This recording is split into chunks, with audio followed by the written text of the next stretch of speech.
Syekh Nahrawi Bogor, Jawa Barat. Nama yang tak asing bagi telinga umat Islam khususnya yang tinggal di wilayah Jawa Barat. Beliau adalah tokoh sepuh, atau biasa disebut sesepuh oleh kalangan pesantren, bukan sepuh hanya karena usia namun juga karena ilmunya yang sangat luas.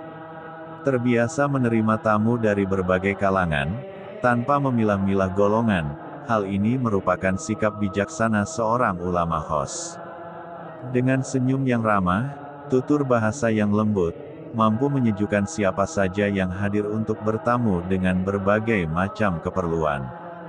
Syekh Nahrawi pengasuh Ponpes Sokhiri, beralamat di Kelurahan Tanah Baru Kota Bogor, biasa dipanggil dengan sebutan Mamah Buya sebagai bentuk penghormatan kealiman beliau yang luas bagaikan samudera terhampar. Selain mengasuh pesantren, beliau juga mengasuh Jamiyah Sholawat Nariyah setiap hari Senin malam.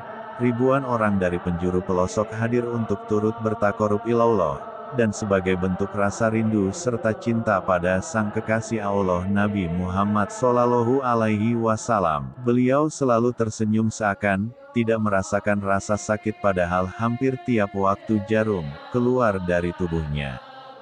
Beliau menerima kiriman gaib tersebut dengan penuh keikhlasan padahal kalau mau tentunya beliau bisa mengobati dirinya sendiri. Beliau menikmati rasa sakit yang dideritanya karena ketinggian keikhlasannya menerima kodrat Allah Subhanahu wa Ta'ala. Hampir menyerupai akhlak Nabi Ayub alaihissalam yang menikmati kesulitannya. Beliau lahir pada hari Jumat tanggal 17 Agustus tahun 1945. Apakah keadaan beliau seperti keadaan negara kita yang saat ini telah merdeka 71 tahun akan tetapi rakyat masih banyak yang menderita dan negara kita ini masih banyak menyimpan jarum tajam yang tertanam, yang selalu mengancam kelangsungan bumi pertiwi, Allahu a'lam.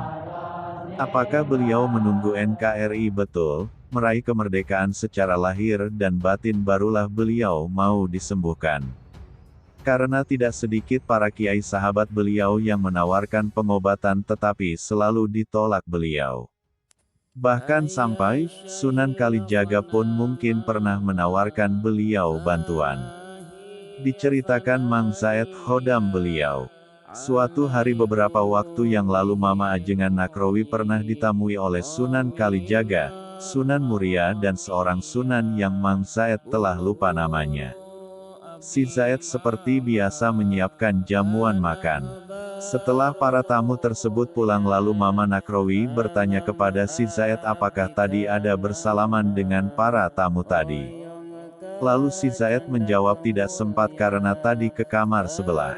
Lalu Mama Nahrawi memberitahu bahwa para tamu tadi adalah Kanjeng Sunan Kalijaga, Kanjeng Sunan Muria dan Kanjeng Sunan. Mang Zaid terkaget-kaget dan terbengong. Pantas saja tadi para tamu yang datang berpakaian tidak seperti pakaian orang sekarang. Pakaian mereka seperti pakaian orang zaman dulu. Ceritanya nyambung dengan cerita Kiai Haji Zaki yang 2 hari yang lalu juga ditemui Kanjeng Sunan Kalijaga. Ada apa dengan Indonesia para wali kembali turun ke jalan? Emang benar kata sebuah dalil yang tahu wali hanyalah wali.